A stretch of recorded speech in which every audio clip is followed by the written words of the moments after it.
Welcome to Awesome Movie Year, the podcast where we take a look back at an awesome year for movies, which is every year. My name is Josh Bell, film critic and writer, and I am joined by my co-host. I'm Jason Harris, filmmaker, comedian, and this intro will go 5 hours and 25 minutes, although I do think we'll be able to cut 15 of those minutes by the end. Yeah, we may be in for an epic episode, or at least we are going to be talking about an epic movie. Definitely the longest movie that we've ever covered here on Awesome Movie Year, because here in our season on the films of 1980, we are talking about the year's biggest flop and really one of the most notorious flops of all time.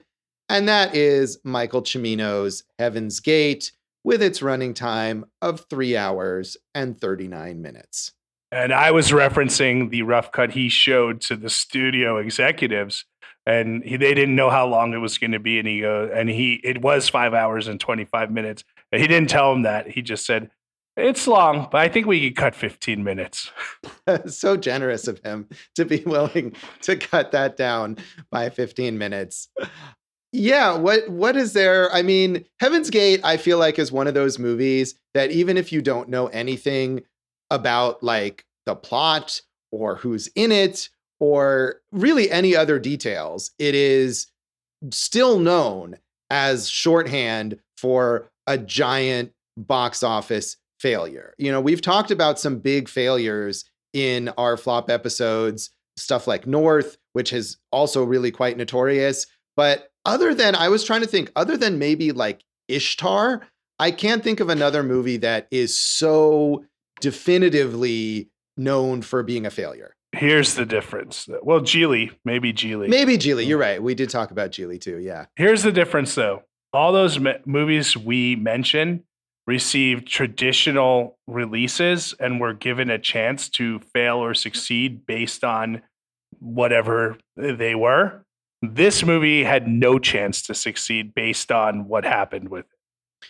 Right. It had a weird kind of release where Cimino did cut it down. It's not 5 hours and 25 minutes long. He turned in a cut that was 3 hours and 39 minutes. The studio accepted that cut. They released it in New York City in November of 1980. And the reviews were so bad that the movie closed after 1 week in New York. And then the studio had Cimino edit it down even further to a cut that was 149 minutes, which is the version that is very rarely seen or shown anymore. But at the time, that was the version that ended up going out to the widest audience, because in April 1981, the studio released that version nationwide, and it played for 2 weeks before closing. Yeah, what chance did that movie have when Cimino, along with the executives, released a memo to the trades that said, "Hey, give us a chance to cut this thing the way it deserves to be cut." Like, this thing was kneecapped before it ever got out there. So I'm not going to spend this whole episode defending this movie because, like, I don't hate it. Like, it's all right to me, but like, it's got a very unfair reputation considering how, whether you like it or hate it, like, it's not the worst movie ever made by a long shot. No, it isn't. And I kind of hated it, but I certainly wouldn't say that it's the worst movie ever made. But I think that reputation was almost immediate, right? It was released just in New York and just for 1 week. But it had so much attention on how bad it was that by the time the shorter version was released 5 months later in April of 81, that's already what people were talking about. It's fascinating. I watched Siskel and Ebert discussing it. And right away, the first thing they talk about is how it got these terrible reviews when it was in New York. And, Gene Siskel had seen the longer version, the New York version, and Roger Ebert, it seems, had not seen the longer version, but that's how they start talking about it. So it was already, even in the absence of like social media and stuff, it was already in the zeitgeist that this was a terrible disaster. Yeah. Well, that's a lot because of all the articles that were coming out from the set about just what a runaway production it was, and all the fights that Cimino was having with United Artists, right? That's who the studio? Was Yes, it United this, Artists yeah. was the studio, yeah. So in preparation, besides this, and I felt like of all the movies we've covered, if I didn't stop myself, I could have gone down the deepest research hole on this one. And so what I did is, obviously watch the movie, and we all watched Deer Hunter again in preparation for this. And I watched the documentary Final Cut, which is based on the book Final Cut: Art, Money, and Ego in the Making of Heaven's Gate, the film that sank United Artists, by Stephen Bach, who was the executive in charge of United Artists at the time. So he clearly knew what was going on. But I will say that you're right. There were all these stories about the production itself being disastrous, but I feel like there are a lot of movies where there are stories that come out about the production being chaotic, there being a lot of clashes between creators. And when the movie comes out, it's still, the response is good. Yeah. So I feel like it was also the publicity about the movie itself being terrible, that there were such intense negative responses to it in that 1 week New York release that carried over to that wider release all around the country. Yeah. And that's, I want you to get to the reviews because I have a comment about that as well, but I will hold off for that, until then. Okay. So, I mean, in terms of raw numbers, it did ultimately gross $3.5 million on its budget of $44 million, which of course ballooned over the course of that production, as you say, Jason, that was troubled, and Cimino making all of his ridiculous demands, and the studio giving it to him. I mean, you mentioned the Deer Hunter that we watched in preparation, which was Cimino's previous film and had been a massive hit, won the Oscar for Best Picture, other Oscars, and Best Director. He won Best Director. He was revered, and so he was given carte blanche on this film to do whatever he wanted because he was considered a genius. And boy, did he squander that. And I think regardless of whether you think this is a good movie or not, it's still clear that Cimino used up all his goodwill. Yeah, I think so. That budget, I think he turned in a budget of like 11.6 million. So when you're going to balloon it to 44, it's not a good point, right? Right. Obviously, he didn't want to. He would, like you said, it's carte blanche. They gave him a blank check, so that was also on United Artists, right? Just go and do what you want. There was no system in place as far as like either having an executive on set or, hey, we're going to cut the money off at this point, no matter what. Or how do we make this thing together? And I'm cool with like that, but like you can't just blame Michael Cimino, when there are all these problems going on all over the place. But I think it's great that a studio will give a director that kind of freedom. But when a director doesn't know how to use the freedom properly, then that is a problem. And I think a lot of it really does come down to Cimino because he had so much control over this that in terms of the quality of the film, you cannot really place it at anyone else's feet other than him. I mean, I guess, except that you're saying, you're coming from the point of view that it's horrible and this and that. And I'm saying, I think it's okay. And BBC Culture said it was number 98 on the list of the greatest 100 American films in 2015. And if you can't trust BBC Culture, who can you trust?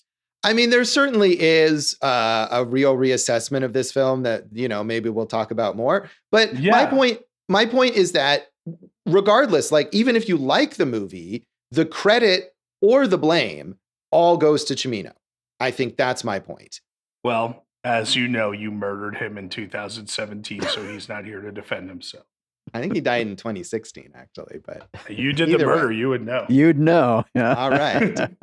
So it did, however, get an Oscar nomination for Best Art Direction, which I feel like is deserved, even though I didn't like the movie. I mean, the set design and everything is because Cimino was so exacting on it is quite impressive. And competed at the Cannes Film Festival for the Palme d'Or. And Cimino in general, I think, has been more appreciated in Europe over time, over the course of his career than he ended up being in the United States. Yeah. Of course, also was nominated for 5 Razzies, including Worst Picture, Worst Director for Michael Cimino, which he won, Worst Actor for Kris Kristofferson, which I feel like is not fair. Yeah, why? Worst Screenplay and Worst Score. So Worst score? Why? Yeah. I mean, and the score mainly uses that, and I forget what it is, but it's a very recognizable piece of classical music that comes up again and again that I kind of found was annoying, but it's not a part of the original score. As we've established, the Razzies, they usually tend to pile on to one movie at a time. And just if it's up for picture, it's up for everything else. Right. And certainly the Razzies also will glom on to any pop culture narrative about something. And obviously that was the narrative of this year of the disaster that was Heaven's Gate.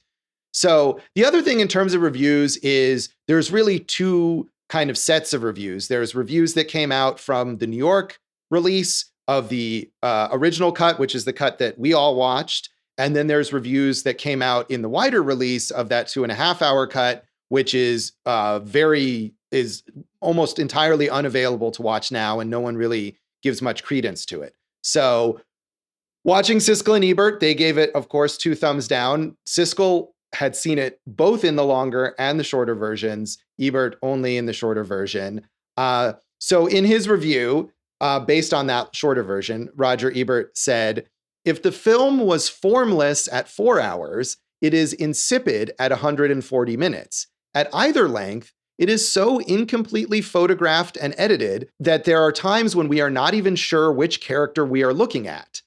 Christopher Walken is in several of the Western scenes before he really gets a close-up and we see who he is.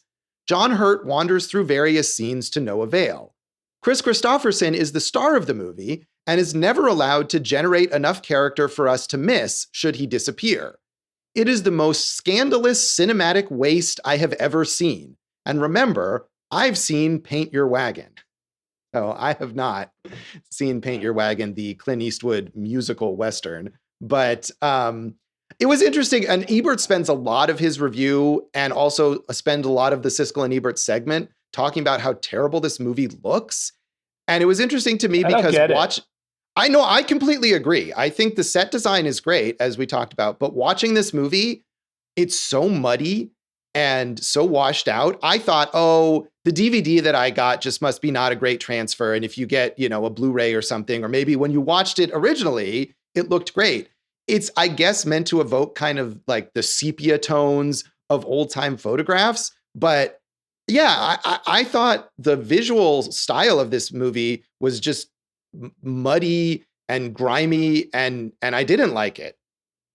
But this whole idea of it not being photographed well, I mean, it's this scrub named Vilmos Sigismund, who, what has he ever done? Close Encounters, Long Goodbye the Deer Hunter, and won an Oscar for Close Encounters and McCabe and Mrs. Miller. So, he sucks as a cinematographer, doesn't he? No, he doesn't. But I think he's been directed to shoot it in a certain way. I thought, there was some great shot design in here. I think, are you just talking about the actual colors here, or what are we talking about? The colors, and I mean, mainly, yes, the colors, but also, I mean, as Ebert points out, and, this is kind of jumping to the end of the movie, but the big climactic battle between the Cattle Ranchers Association and all these immigrants is impossible to follow because it's just filled with dust. You cannot see anything that happens. It is a terribly directed, terribly shot scene. I will agree with that. However, there are some wonderfully shot scenes in here. The roller skating dancing scene. The big fucking roller skating dancing scene. Again, I'm just talking about the way it's shot, Josh. The big dances at Harvard or whatever at the beginning. Beautiful stuff, right? The way that Sigismund takes you into the town. You can't knock this is a well-shot film. I mean, I agree with you. There could have been that last battle sequence. Someone needed to be like, hey, what can you tell us the story here? Who are the people and where are they physically in the shot? Yeah. Well, I mean, it was, them going round and round. And the idea was, everything with movement going around, I think, was supposed to be like the immigrants, and everything that was more kind of static was the government or the military type people. I guess. But I mean, also by that point, I certainly didn't care about anything that was happening after 3+ hours of that film. But it doesn't help that you're like, oh, here's some action. And then it's just completely impossible. Well, again, I mean, I have to say, so he had all this money and he was doing what he wanted. And then they were like, no, now you're going to come in at our budget and on time. And would it have been different if they had either one, put those parameters in place at first, or two, just said like, which people had done before, like Cleopatra. They were like, oh, we're screwed. Like, we're just going to have to go with it. And however it turns out, it turns out. And then it became a big hit, right? At that point, if you're in for a dime or you in for a dollar, right? Like, should they have just said like, we don't have a choice. Let's let him finish the movie the way he had it planned. I mean, I can't see anything here that shows promise, to be perfectly honest. And I will say, to give context for my feelings on this film, I also hated The Deer Hunter. And I love The Deer Hunter. And most people do. I mean, it was, as we said, it won multiple Oscars. It had a huge reputation, and it's still considered a classic. But to me, everything that Cimino does in The Deer Hunter that I didn't like, he just does like 10 times more in this film. And I guess that's why I'm arguing, because like when I watch The Deer Hunter, I'm like, man, this is a beautiful looking movie too. So, I mean, The Deer Hunter certainly looks better than this. That's not necessarily one of the big faults of The Deer Hunter, is the way it looks. And that was also, I believe, shot by Vilma Sigmund. So, right. Yeah. But Cimino, clearly just whatever he's doing, it's not working for me. In the documentary, Vilma Sigismund talks about it, and he says it's like a beautiful movie and that you can't find one thing wrong with the way he shot it. So, there are differing opinions, shall we say, Josh? Yes, indeed. So Vincent Canby in the New York Times, he reviewed it. This was the one I was hoping you would. Yeah. So he reviewed it, of course, in its New York release, and his negative review was partially blamed for the failure of the release of the film, the initial release of the film in New York. He said, Heaven's Gate fails so completely that you might suspect Mr. Cimino sold his soul to the devil to obtain the success of The Deer Hunter, and the devil has just come around to collect. The grandeur of vision of the Vietnam film has turned pretentious. The feeling for character has vanished, and Mr. Cimino's approach to his subject is so predictable that watching the film is like a forced 4-hour walking tour of one's own living room. Mr. Cimino has written his own screenplay, whose awfulness has been considerably inflated by the director's wholly unwarranted respect for it. Nothing in this movie works properly. For all of the time and money that went into it, it's jerry-built, a ship that slides straight to the bottom at its christening. Heaven's Gate is something quite rare in movies these days, an unqualified disaster. Yeah, and he's harsh. He should have been fired because he does it. That review says, I don't know anything about movies. That's what that review says. So, I mean, I'm not saying that Vincent Canby is a genius, but I mostly agree. I feel like there is very little to like about this film, and I do feel like it's. Well, I mean, we all know how you should have been fired for a long time. Well, that's fair. My main disagreement with Vincent Canby is that I also did it. Like, I feel like this is on a continuity with The Deer Hunter in terms of all of its flaws. Listen, even Stephen Bach, right, who wrote the book about why this took down UA, said in the documentary, like, nobody was reviewing the movie for what it was. Nobody was actually saying, hey, here's a fault of the movie, or here's, something that works. They were all doing what Vincent Canby did, like, oh, pretentious director boy gets money and goes wild. Like, he said nothing of the substance of the movie to make me consider it one way or the other. That's not a good review, and it's not a responsible review. It's just a way to take down someone who they thought got too much too soon. I mean, I disagree with literally everything that you said there. And I mean, just because the quoted portions that I have there, I mean, I'm trying to find the most entertaining digs, I think he's saying, because it is a very, very scathing review. But I mean, there's more to the review than that. And he basically says nothing works in the movie. Nothing. And I agree. Nothing works in this movie. This is a very, very bad movie. You're talking about one of the greatest cinematographers in history, and you're saying he's not a capable cinematographer in this film. I am saying that what he did in this film at the direction of Michael Cimino is bad. Just because he's a great cinematographer, I guarantee you, look through Vilma Sigmund's whole filmography, and he's worked on other bad movies. That doesn't mean he's a terrible cinematographer, or that he doesn't have any talent, or that he doesn't know what he's doing. Sometimes things don't work out. I'm saying I can give you that one battle scene, but you can't tell me this is a really nicely photographed film other than that. I agree with Roger Ebert that it is very muddy and washed out, and deliberately hard to see. And it's deliberate. It is purposeful. It is Zsigmond doing what he has been asked to do, which is good from the perspective of working on a film. But what he's been asked to do is a terrible idea, and that comes from Michael Cimino. I guess. I mean, if Zsigmond, in retrospect, like I said that you can't find one fault with the way this movie is shot, then maybe, it wasn't just Cimino who said it. It's him, too, who clearly believes that they made something here. And that's fine that he's proud of his own work. I'm disagreeing with him. There's plenty of terrible movies that the people who made them are proud of. That doesn't mean that they're above criticism. And I will say also in reference to Vincent Canby, in his review, Roger Ebert, of course, because he's coming at this all these months later to the shorter version, defends Vincent Canby and what he did and, tries to kind of absolve him of the blame that it's not Vincent Canby's fault that this movie is bad. It's not his fault. It's just an irresponsible review. I think the backlash against the review is totally fair because it's not a good review. Like it talks more about like his hatred of this, like, kind of auteur getting too much than as opposed to the film itself. I mean, I don't think it's his hatred of that. I think it's his hatred of the abuse of that, which is the way I see it as well, that this guy got carte blanche and he squandered it. He made a terrible movie out of it. And Vincent Canby, who clearly thinks that The Deer Hunter is brilliant, is super disappointed with the result in this film, which I think is also fair. Do you have a Vincent Canby review of The Deer Hunter?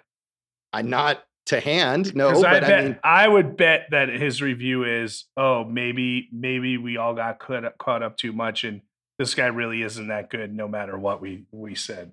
I mean, he's saying that The Deer Hunter has grandeur of vision in The Deer Hunter. So, I mean, even in this review of Heaven's Gate, he's complimenting The Deer Hunter while he's saying that Cimino has failed in his follow-up to The Deer Hunter. Is he complimenting it by saying he sold his soul to the devil to make it? That's a great compliment there. I mean, he's saying that was a great film, but that this film is bad and reveals that maybe Cimino is not a talented director and maybe it was luck or whatever that got him to make such a great film. I mean, again, having watched Thunderbolt and Lightfoot before this, which is a good movie, that's irresponsible again, because he already had made one good movie that earned an Oscar nomination for one of its actors. So at least be accurate, dum-dum. I don't see how you saying that's irresponsible. There are so many great filmmakers who make bad movies sometimes. Right, but that's not what you're saying. And you say, how disappointing is it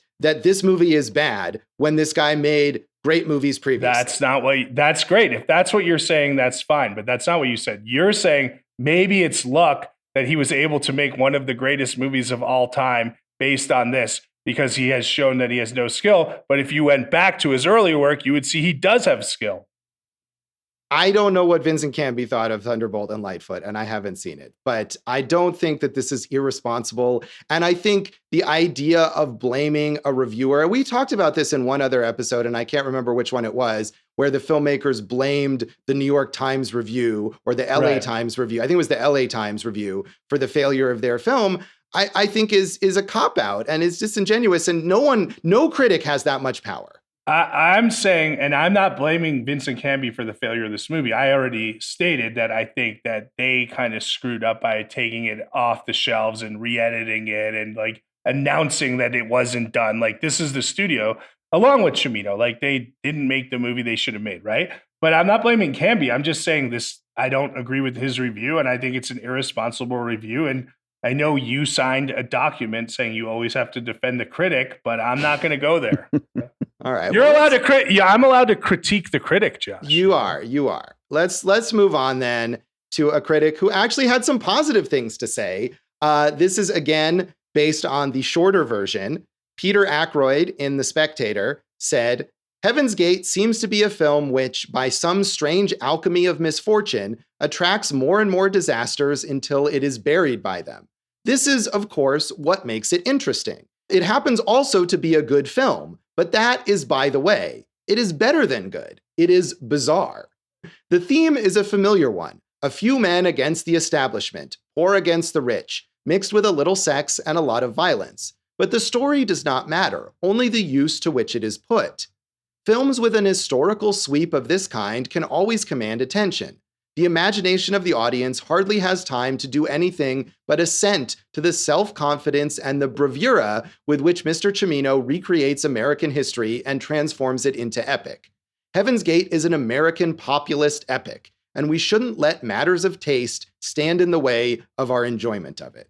So maybe some backhanded compliments there. But I mean, I think what he's saying is that there's such a bold vision here that you have to kind of respect it.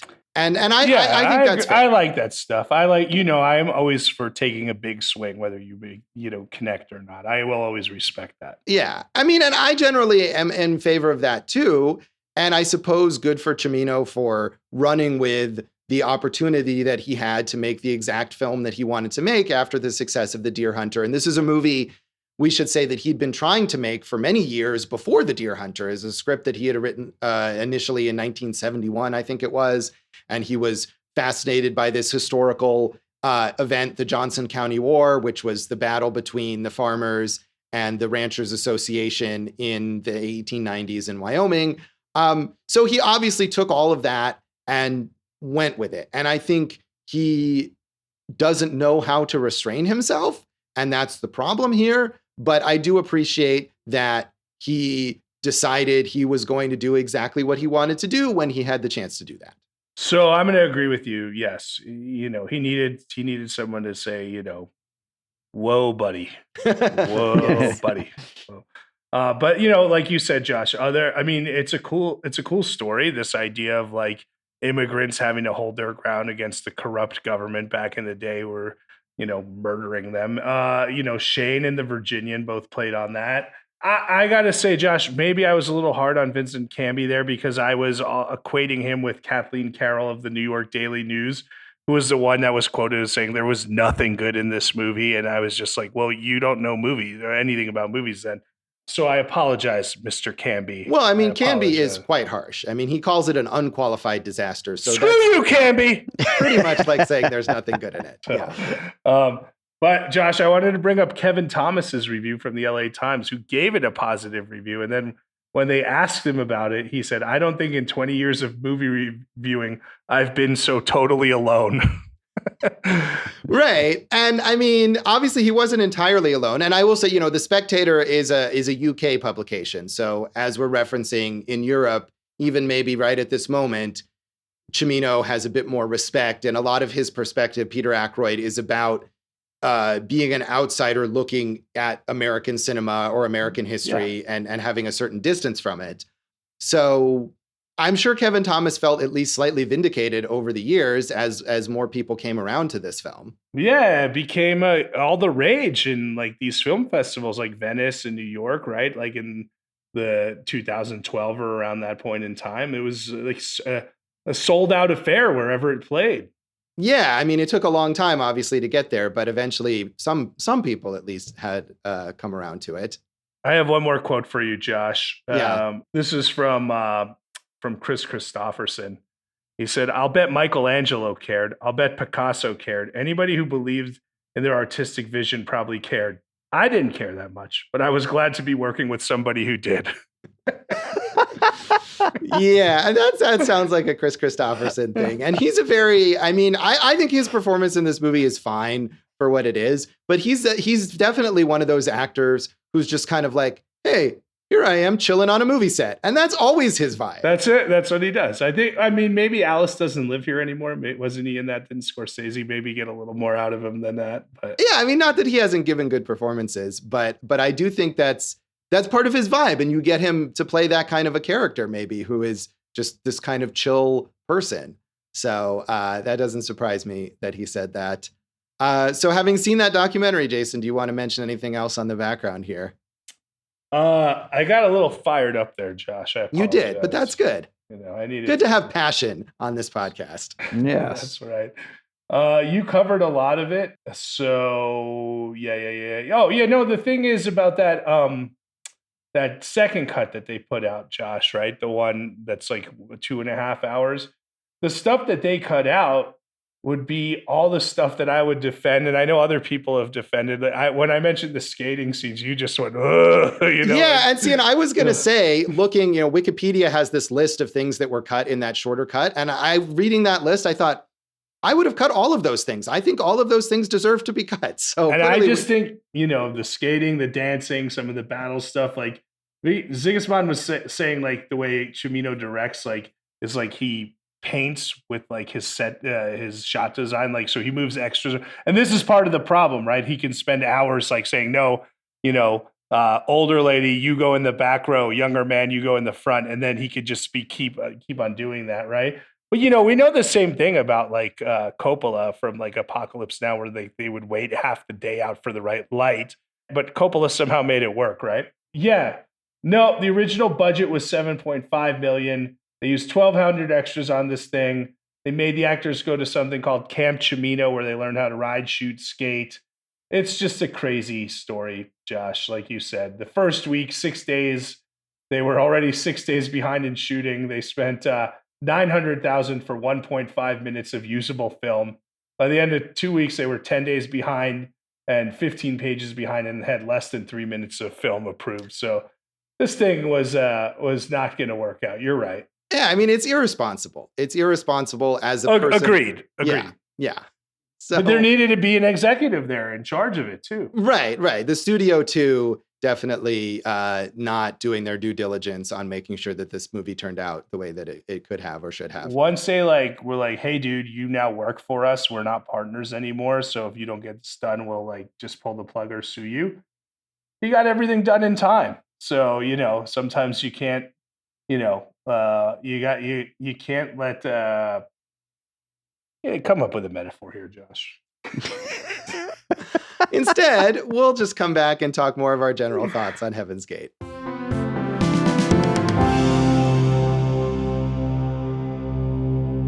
Welcome back to Awesome Movie Year. In this episode of our season on the films of 1980, we are talking about the biggest flop of the year and possibly ever, Michael Cimino's Heaven's Gate.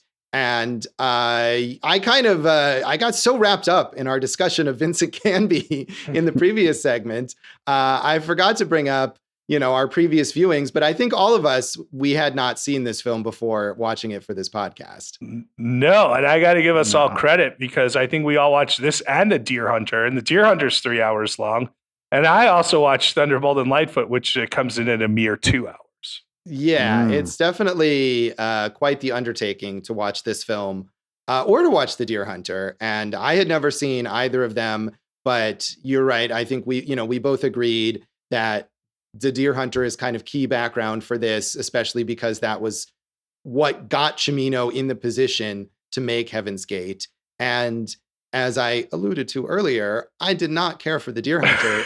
Although I expected to like it. I mean, Heaven's Gate has this bad reputation, and sure, it's been rehabilitated a little, but it still does have a largely bad reputation. The Deer Hunter, however, is considered a classic. It still has a good reputation. I thought, I'm probably going to be really into this. I like a lot of these sort of 70s auteur projects. And I just thought The Deer Hunter was incredibly tedious. And so much of, again, about what I didn't like about The Deer Hunter, which is that every scene feels like it goes on for 20 extra minutes beyond what it should. The first hour of The Deer Hunter is this extraordinarily dull and tedious wedding sequence. And I loved it. I took some breaks there, as I think maybe you did as well, but watching that wedding part of The Deer Hunter and kind of, stopping toward the end of that when they're maybe about to finally go to Vietnam, I honestly thought I could just not watch the rest of this movie. There's nothing that's going to win me over here. And there wasn't. I watched it this was the first time I watched it. I think it's honestly, I put it in my letterbox. It's one of the greatest movies I've ever seen. And all the stuff that you disliked, I thought was great. Like, you're getting this glimpse into this very unique culture and like this specific immigrant American culture as well. And all those things were important because it showed the bond of those characters and how it all changed when a few of them went to war and when they came back.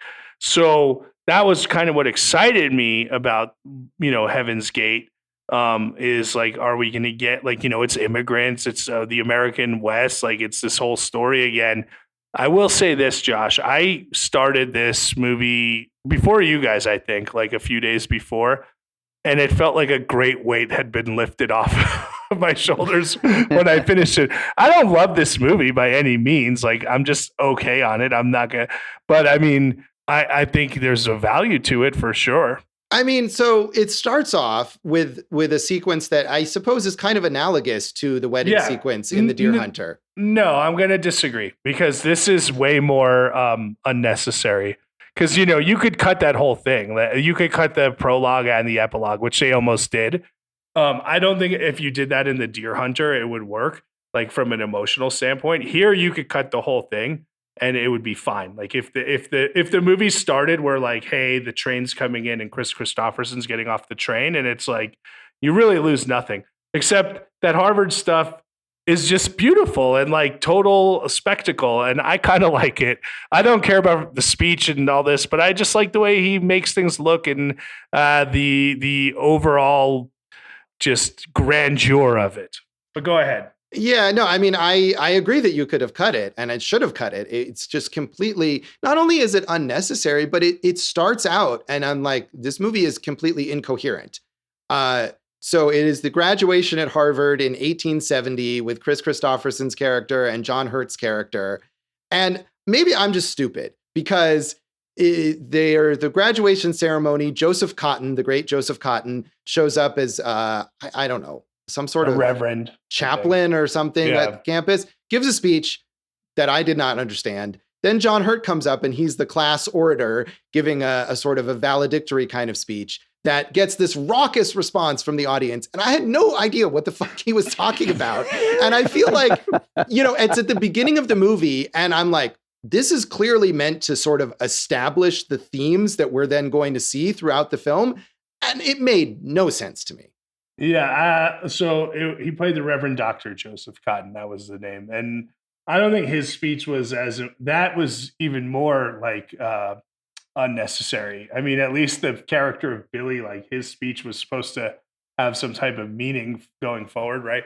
And I think that was the idea of like, we're not just supposed to strive for the greatest things, but we're also supposed to appreciate the things that we have or who we are or something like that. So it's like, hey, we might be rich, but that doesn't mean we should not appreciate other people type thing. And so thematically, the point was that, right? Like, which is what we got into later in the movie. Like, hey, we might be better off than others, but that doesn't mean we take them for granted. But yeah, the crowd at Harvard loved the way he said it. That's for sure. And I just didn't know what why. Like I didn't either. There's moments when he says something and the crowd just erupts into laughter, and I don't know what is he talking about.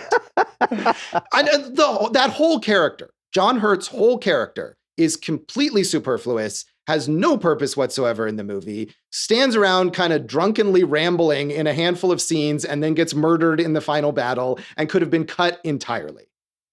Well, that could have saved some time off. Yeah, right, exactly. And yeah, you're right. That central theme that you, Jason, just articulated far better than the movie does. The idea that Kris Kristofferson is this, obviously, he comes from a wealthy background. He's Harvard educated, but he goes out to Wyoming and is a marshal in this sort of lawless town to protect these immigrants who are coming to try to make a better life for themselves. That is the theme. If there is some sort of theme about, him appreciating that and not being on the side of all the other wealthy people led by Sam Waterston with this Cattle Ranchers Association who are trying to literally just murder all these immigrants. And they also have John Hurt on their side, I guess. He kind of objects, but then he's there in the final battle participating and killing people. And I didn't he's understand not really his perspective participating. I think he's just there saying, why are we doing this? But he's there. He's right. He could have just been at home, like drinking and not in a firefight where he just get killed. Yeah, I can't disagree there. So yeah. So Kris Kristofferson is the marshal here in Johnson County, Wyoming. And hey, Josh, can I stop you for 1 second though? Sure. Isn't it sad, Josh, that I could say the story of these immigrants who are just trying to come and live the American dream, and these racist Americans murdering them and taking away their chance to live is still reflective of society today. Michael Cimino is making a statement, not just on art and society of the time, but before the time, but of all times, Josh, of all times. That is true. Certainly, that kind of conflict is still sadly relevant. Although, as far as I could tell, just from brief reading, this is based on a real incident, the Johnson County War. But in reality, they were not Eastern European immigrants, and it was not about immigrants versus. It was more just about the rich versus the poor. I mean, again, that just shows you Cimino's, Lack of concern for historical accuracy. Understanding of society and human nature is what I was going to go with. But Sure. I mean, that to me is like, I don't really care. I've mentioned this before, if not on this podcast, then elsewhere. Like, I'm fine with the idea that movies inspired by or based on true stories play with the facts as long as the movie itself is interesting. But I think in this movie, it doesn't necessarily, that doesn't apply. So the problem isn't necessarily that Cimino didn't care about historical accuracy. It's that what he puts on screen isn't actually interesting in any way. Okay. But so Kris Kristofferson is Jim Averill. He is the Marshal of Johnson County, and he has a sort of a love triangle going on here. We've yet to mention the other two main stars of this film, which are Isabelle Huppert as the local sort of brothel madam, who is, I think, meant to be French-Canadian, but Huppert herself is French. And Christopher Walken, who plays Nate Champion, who starts the movie as a sort of enforcer for this Cattle Ranchers Association. He is murdering the immigrants and then eventually comes around to the other side and realizes he's not actually serving justice by killing these people who are being blamed for being thieves and anarchists and whatever, and obviously just kind of scapegoated. So, but both of them are in love with Ella, the Isabelle Huppert character. Not a whole lot of compelling romance going on here, although lots of nudity. Yep.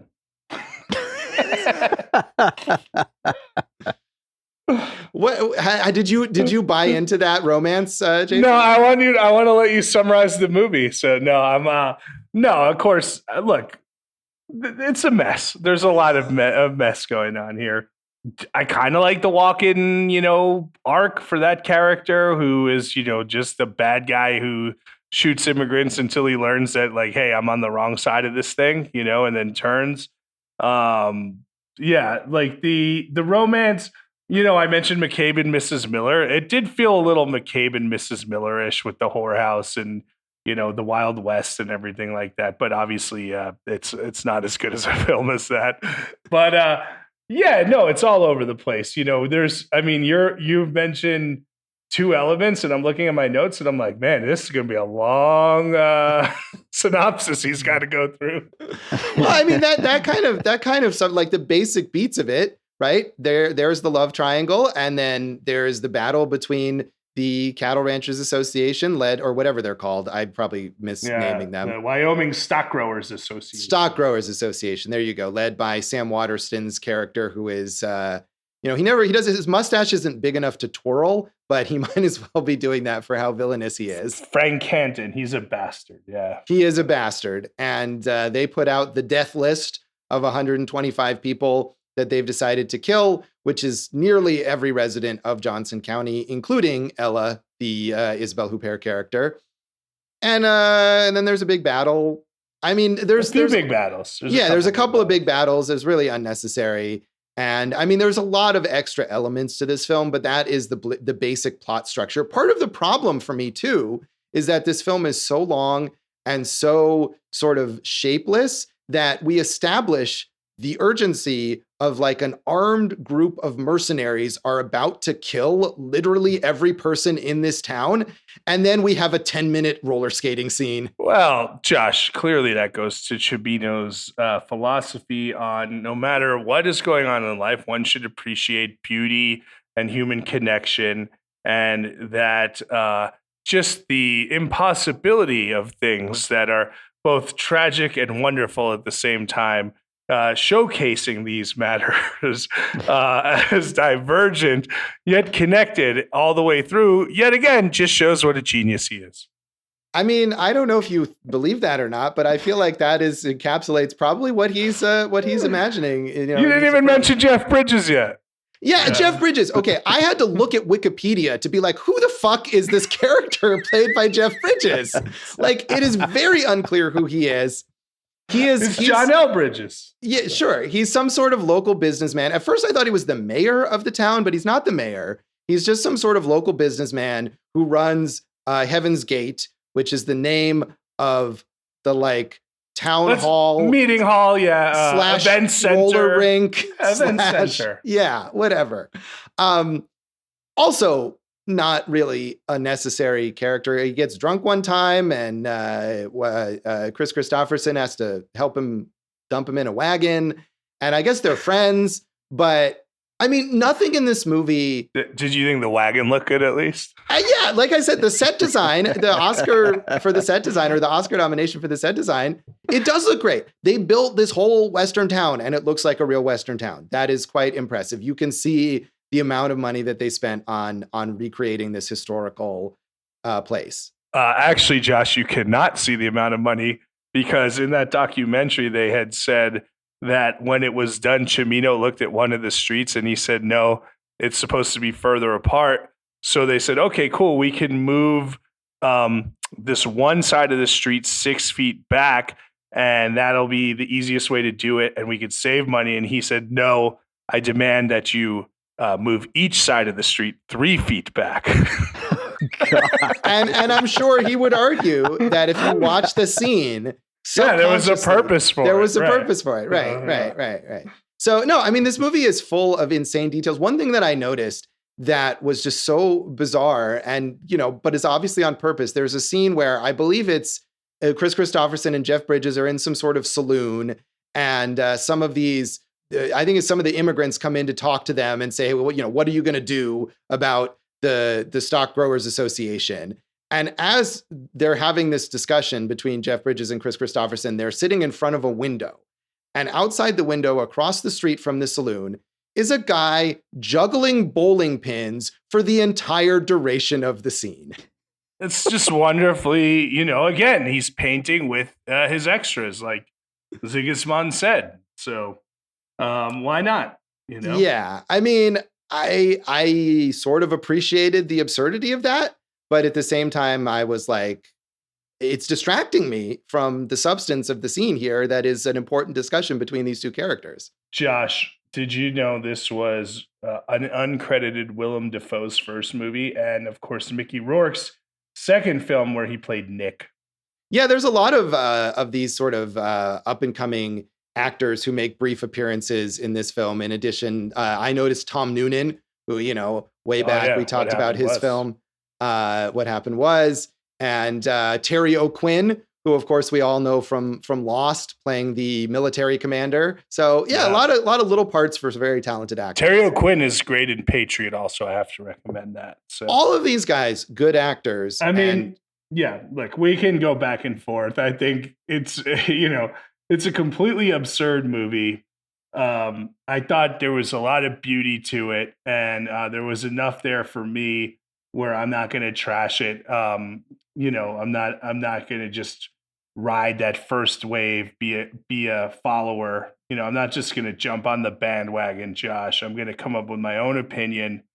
I'm going to think for myself, and I'm going to base it on that thought. Those thoughts, right. Josh. No, and as you should. And I don't need to just harp on every little detail of this film that I feel didn't work. But if you want, it's been amusing. So if you want to keep going with a few more, I'm happy. I just wanted to make sure to mention the juggling extra, because to me that was just a sort of the epitome of the what the fuckness of this film. Before we rate it, Dave, do you have anything you would like to chime in with? Honestly, not really. I mean, Jason, I agree with you though. It is a very beautiful looking movie aside from that last battle scene. I think it looks great, but that's like the only positive I've got. I guess Christopher Walken can be fun at times, but otherwise nothing.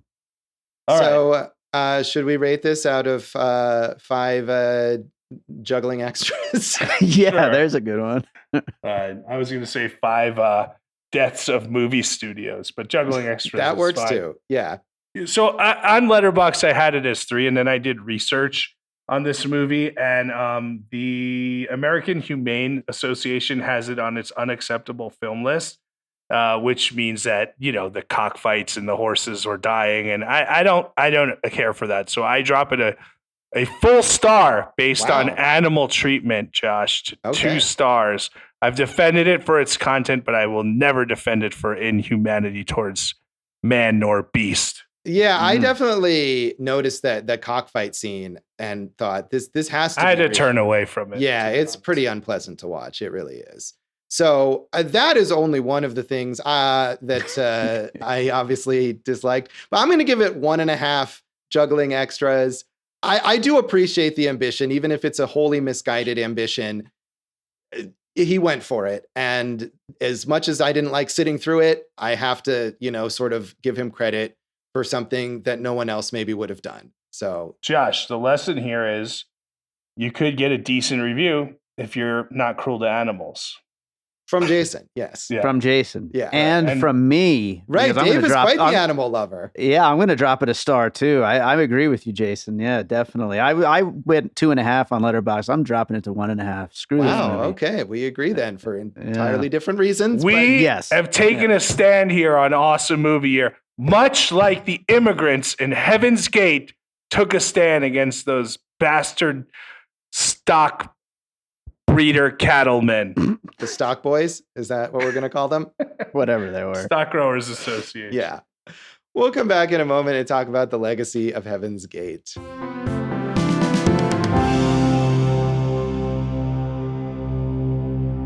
Welcome back to Awesome Movie Year. In this episode of our season on the films of 1980, we have been talking about Michael Cimino's notorious flop, Heaven's Gate.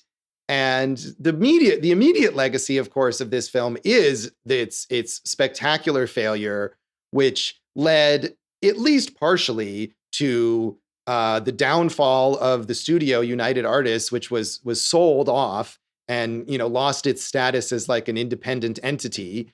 And it's also credited, although not maybe solely, but as a huge part of the decline of this new Hollywood era that we talked a lot about, especially in our 1977 season, where directors like Cimino and Francis Ford Coppola and Martin Scorsese and Steven Spielberg were given this level of freedom to create their artistic visions. And it worked out successfully box office wise for a long time. But, as they had these grander visions that didn't work out, studios started exerting more control, and we sort of transitioned into that blockbuster era that we see as the 1980s go on.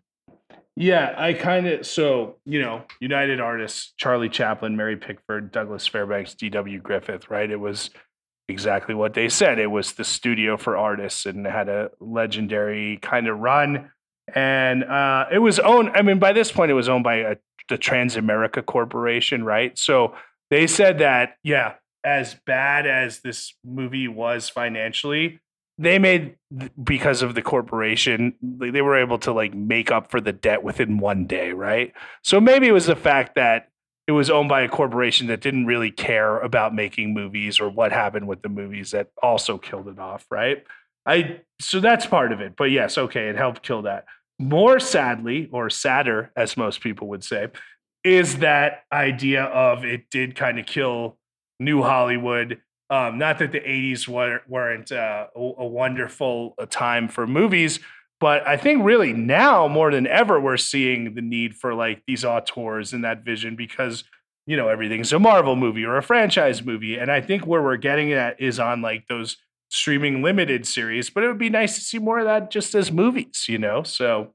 Yeah, I agree. And we talk about people from this era. We talked about Francis Ford Coppola when we covered The Cotton Club, and he's having to put up $120 million of his own money in order to make his vision currently that he's trying to get going. And Scorsese's only making movies like The Irishman, or what's it called? Flowers. Killers of the Flower Moon. Yeah, that one's at Apple TV. Irishman was at Netflix because he couldn't get it anywhere else. So, we're not getting these in the setting that we necessarily like to get them. And it's all Michael Cimino's fault.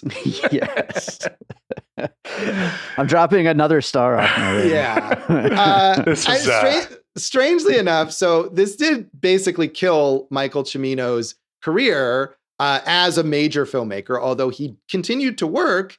He made four more films over the course of his career. The last film in 1996, but he lived until 2016. So, I mean, he at a certain point stopped being able to get funding even for those smaller films, all of which were failures commercially and critically.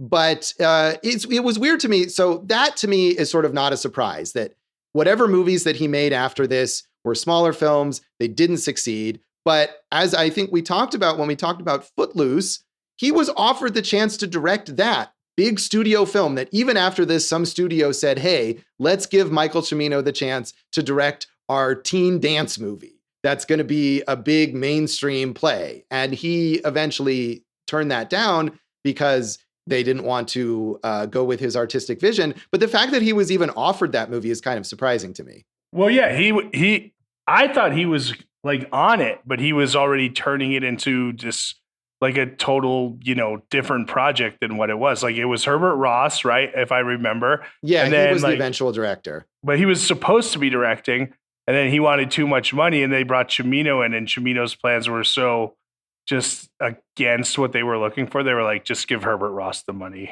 So. Right. And it's not surprising that Cimino would not be willing to come in and just do what the studio wanted on this teen dance movie. But it is surprising that they even thought that could happen. I want to say one thing about those other movies that he made. I haven't seen any of them. I don't think any of us have. No.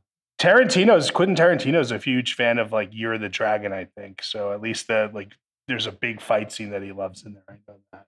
And it wouldn't surprise me if some or all of those movies have cult followings because of this sort of mystique around Michael Cimino as a whole, from The Deer Hunter, from Heaven's Gate, and just because as a person, he was reclusive. He rarely gave interviews. When he did give interviews in his early days, when he was a big up-and-coming star, he often lied about his own personal background in order to play up certain things related to his films. He was this larger-than-life, ridiculous figure. So people like that always attract sort of cult followings. I mean, Josh, you had mentioned Coppola with the Cotton Club, which wasn't the first. I mean, those earlier movies he was doing in the 80s weren't huge hits either, right? We talk about Cimino here. Peter Bogdanovich also in the 70s, from Last Picture Show to the stuff he was doing after, right? Like Scorsese with New York, New York. It was all of them. Cimino might take the blame. I mean, Scorsese recovered the quickest, I'd say. Even Spielberg did in 1941 to 1981, right? So they all had their misses, So I think it was not just, it's easy for him to be like, this is Michael Cimino's fault, but there was a change going on in this industry at that time. Yeah, there was. I mean, and this was sort of the most high profile one, but certainly there was that One from the Heart, the Coppola film, I think more so than the Cotton Club, is the one where he really had that kind of carte blanche to do whatever. And it was just a spectacular failure. And I kind of like One from the Heart, as I think I probably said in our Cotton Club episode. But you're right. It's not only Cimino's fault. Obviously, I'm exaggerating there. But this one is the most notable because of the scale of its failure. So I had mentioned Thunderbolt and Lightfoot, which was a movie set. It's all right. It's not great, but it's all right. It's him, and Clint Eastwood gave him the chance to direct it because he had written Silent Running and Magnum Force. I think Eastwood was in Magnum Force, right? So, and the thing with Thunderbolt and Lightfoot is like Cimino, who might do, like, for instance, on this movie, Heaven's Gate, where he would do 52 takes of Kris Kristofferson waking up and whipping, in that scene, which is totally just like literally waking up and cracking his whip. Clint Eastwood is is known for like, hey, we're going and once we get it, we're moving on. So that's what I mean. Like he Cimino would ask like, "Hey, can I do another take?" And East would be like, "No, we're done." Like, and it worked, right? Like, that's what he needed there. As fun to read about as this stuff is, like, you look at all the projects that he had in development that didn't ever make it, and you're like, man, could one of these have hit? Like, he wanted to do the Fountainhead. He was an Ayn Rand guy, I think. That doesn't surprise me. Yeah. But the one, I mean, I looked at a lot of these. The one that I was really excited about was the Lives and Dreams of Frank Costello, who's like a big gangster, and it was co-written by James Toback, who was also this type of storyteller and indulgent, shall we say, right? So, yeah, that's one way to put it about James Toback. I'm not talking about, look, I'm talking about him on screen, right? Right. So, yes. Yeah. So. Sure. But Cimino, he also has 2 books that he wrote, Big Jane, Conversations in Miroir.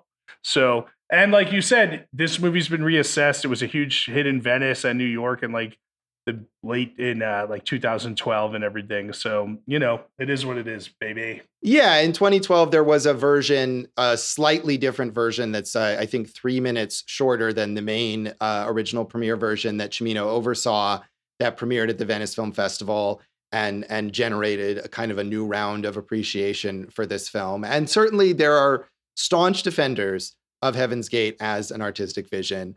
As much as it killed Cimino's career and killed the studio, I mean, the actors in this film all continue to succeed. Kris Kristofferson, obviously is a musical legend, but acted, steadily for the next 40 years. He did a lot of work with John Sayles, who I love. We talked about Lone Star in one of our episodes, also worked on Limbo and Silver City with John Sayles. The Blade movies, of course, on the other end of the spectrum, and a million other things. I mean, he was one of these guys who would just work and work and work, although he did officially retire in 2020. I think they'll make a movie about his life at some point, right? So. It seems likely, especially with the proliferation of those kinds of movies and series these days. And then, he had The Highwaymen with Johnny Cash and Waylon Jennings and Willie Nelson. Like, what a cool outfit that is right there. Yeah, an amazing singer and songwriter in addition to an actor. Christopher Walken, of course, is like a pop culture icon and works constantly. Yeah, we talked about him when we did Pulp Fiction way back in our first season. We talked about him in Geely to talk about another flop. You know what? Imagine that, to have been in 2 of the most notorious flops of all time and still be this beloved figure. You can't stop him, dude. He's currently on Severance, which is great on Apple TV Plus. He's got another series coming out, I think, on FX called The Outlaws. It's an Amazon series, yeah, with Stephen Merchant. Yeah. I mean, dude, 77, 78 Best Pictures both years, Annie Hall and The Deer Hunter. He's got the Oscar for The Deer Hunter for Best Supporting Actor. He's got 2 Drama Desk Award, 2 Obies, and an MTV Video Music Award for his work with Fatboy Slim. Yeah, that music video where he dances through the hallways is also another iconic thing. He was nominated again for an Oscar in 2002 for Catch Me If You Can. Which is so great. It shows such a different type of performance from him, too. And yeah, just an incredibly talented guy. Isabelle Huppert is an icon of French cinema and works internationally. She is in American movies from time to time, including I Heart Huckabees. I think that might be her most notable American film. Was nominated for an Oscar for just a few years ago for Elle, the Paul Verhoeven film. She's worked. Is that good? Did you see that one? I have not. Yeah, seen it is. I mean, it's Verhoeven, so it's very like deliberately button pushing and provocative. And she's this woman who this guy breaks into her house and rapes her. And then she likes it. And they sort of form this weird relationship where he continues breaking into her house and raping her over and over again. It's certainly tough to watch at times, but she commits to it. And she's this kind of actor who, she works with people like Paul Verhoeven, Claire Denis, Michael Haneke, Hong Sang-soo, auteurs who she's clearly up for whatever they want her to do. Michael Cimino. Exactly.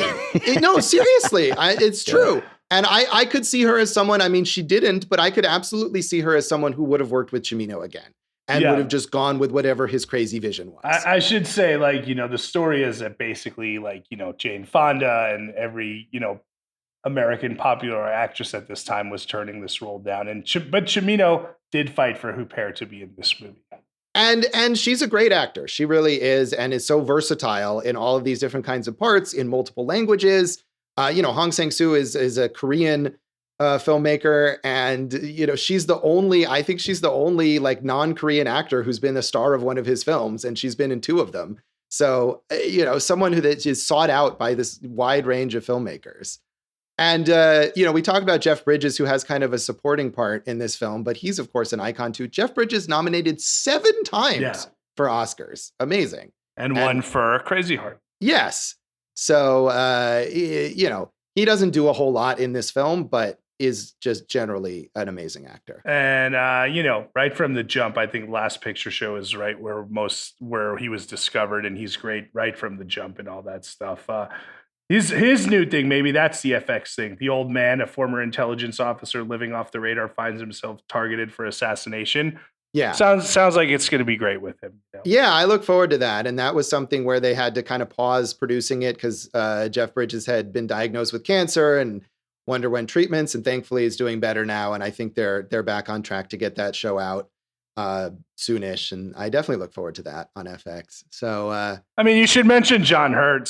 He's a pretty big legend there. Elephant Man. Yes, the Elephant Man. Isn't there something that supposedly this movie took so long to make that John Hurt went off and made the Elephant Man in the middle of production of, and then came back. Yeah, that. And the other thing is, that whorehouse set. When they were done, they were like, "Okay, I guess we'll tear it down." And they were like, "Does anyone want it?" And Jeff Bridges was like, "I'll take it." And then he just moved that set. He numbered like the logs and rebuilt it on his own property. And like he lives there in Montana sometimes.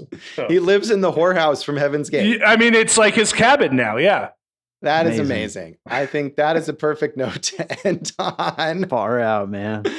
So that is Heaven's Gate. And that is this episode of Awesome Movie Year. Check out our flops on social media. My website is definitely a social media flop. It's called goforjason.com. I wouldn't check it out.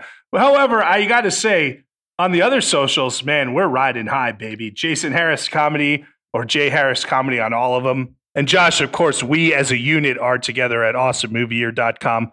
Awesome Movie Year on Facebook and Instagram. Awesome Movie Pod on Twitter. My website, joshbellhateseverything.com.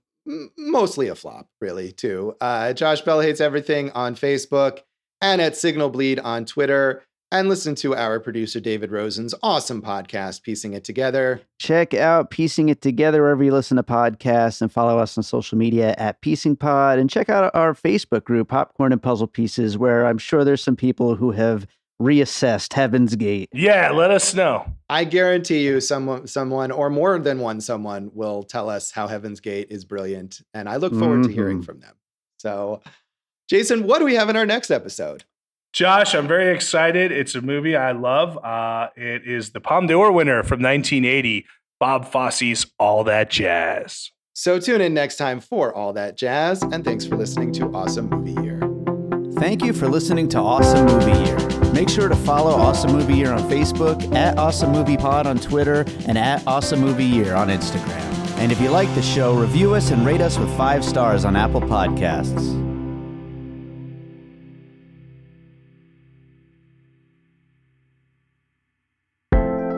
An All Points West production, produced by David Rosen in Las Vegas.